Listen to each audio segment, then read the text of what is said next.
форумға жақындаңыздар, келіп орын алыңыздар.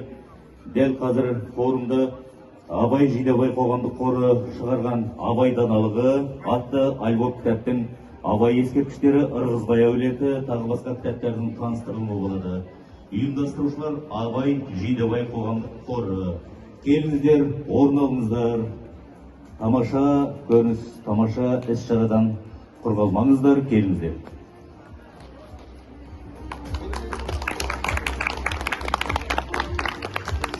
Қадірменді көрме қонақтары, барлықтарыңызды ең алдымен күні кеше ғана елімізде бірінші рет аталып өткен ұлттық кітап күнімен құттықтаймын.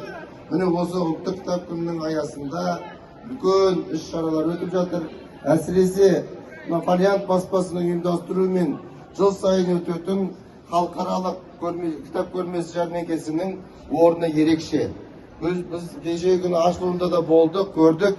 Яғни бұған тек қана еліміздегі ғана баспалар, яки болмаса осы биылғы елімізде ғана жарық көрген кітаптар емес, сонымен бірге халықаралық деңгейде өткендігін, көптеген басқа елдердің баспагерлері мен қаламгерлерінің келгендігін көріп отырмыз.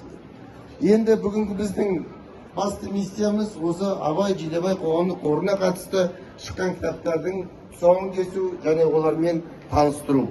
Абай Жидебай қоғамдық қоры арнайы құрылғаннан бастап Хакім Абай мұрасын насихаттау, зерттеу және сол ұлылар мекенін қатысты түрлі іс-шаралар жұмыстарын атқарып келеді.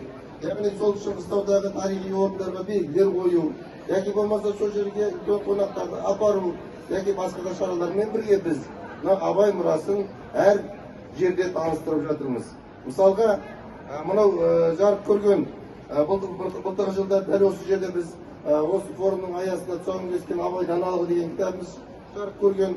Өзге де мына бұл жерде қарасаңыздар, мынау Әлкеш Болғанбаевқа байланысты қатал тағдыр тәлкегі, мына Ернұр ағамыздың қаншама кітаптары, ұмытылған тағдыр яки басқа да кітаптардың барлығы бұғанға дейін жарық көрген болатын.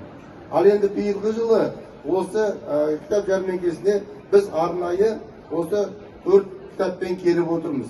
Онымен қысқаша ғана айтып кетейін, бірақ қазір авторлармен өздеріңіз кездесесіздер, сөйлесесіздер, қолданбаларын аласыздар.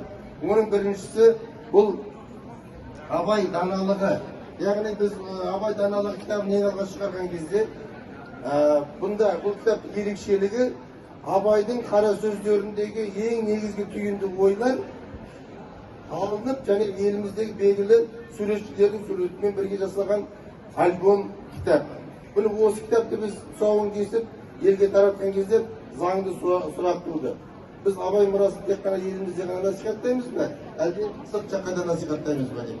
Міне содан кейін біз қазақша, түрікше кітабын дайындадық. Және осы кітап осыдан бір айдай болған жоқ, 15 күн бұрын Стамбулда, яғни Түркияда қазақ осы ұйымының орталығында біз таныстырылымын жасаған болатынбыз. Яғни осы кітаптың біз міне соң кеспексіміз. Екінші кітап мынау тергеуші жазбалары. Бұл да мынау ұзақ жылдар осы тергеу саласында істеген үлкен абыройлы біздің азамат Ернұр Әзімбаевтың кітабы. Бұл кітапты да қазір сіздер таныстырасыздар. Бұл үлкен мынау байқауларға қатысып жүлделі орын алған кітап. Ернұр ағамыздың кітаптарын бұрында кітаптары шыққан болатын, қаншама кітаптары биылғы жылы осы тергеуші жазбаларымен келіп отыр. Одан кейінгі жарық көрген кітап бұл біз енді Хакім Абайды барлықтарыңыз жақсы білесіздер. Ел елде, жер жерде қазір көптеген ескерткіштер салынып жатыр. Міне сол ескерткіштер Қазақстандағы бар, шетелдегі бар, бюстер бар. Осының барын жинақтап, міне Ерсін ағамызбен Абай музейінің директоры Ұлан Сағадиев деген жігіт осы Абай Құнанбайұлының республикамыздағы және шетелдердегі ескерткіштері деген кітап жарық көрді. Одан кейінгі біздің биылғы жылға алып келген ерекше бір кітабымыз бұл Ырғызбай ұрпағына аманат деген. Өздеріңіз жақсы білесіздер, кеңес үкіметінің кезінде Абайдың, Құнанбайдың ұрпағы, Шәкәрімнің ұрпағы өте көп қудалауға түсті. Көп кете жаздады, көптеген қиыншылықтарды көрді, айдауды көрді. Бірақ сонда да қазір таңға шейін ұрпағы өз жалғасып келе жатыр.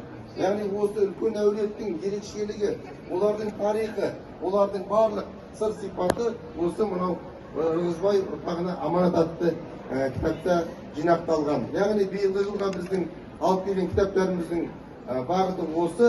Енді ең алдымен осы кітаптардың біз тұсауын кесіп алайық. Ол үшін ортамызға біз осы еліміздегі тергеу саласындағы, мәдениет саласындағы, руханият саласындағы азаматтарды шақырамыз. Яғни Омар Болатқа Дәулетбекұлы, өзіңіз бастап, атыңызды ұмытып қалдым. Ертай, сіздер барлықтарыңыз келіңіздер, мына кітаптардың тұсауын кесіңіздер.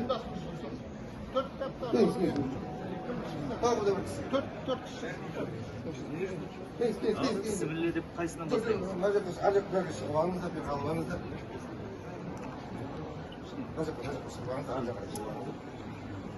Мен тұтып келіп тұрайын. Иә. Сібірле деп. Абай атамыздың аруағы қолдасын.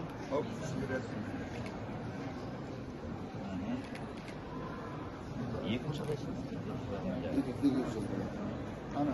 ал қол шапалақтап қойып.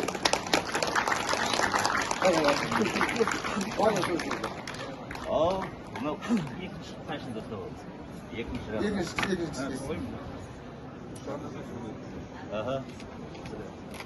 Яғни сіз мына жерінен бірге естіп қойыңыз. Түсінілеріп, мына жағынан сізге естіп қойыңыз. Қол шапалақтап қоямыз. Қадам құтты болсын. Келесі, бісміллә деп.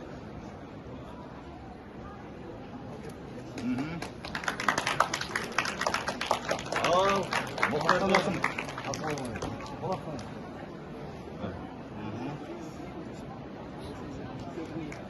Ал, қадамы құтты болсын.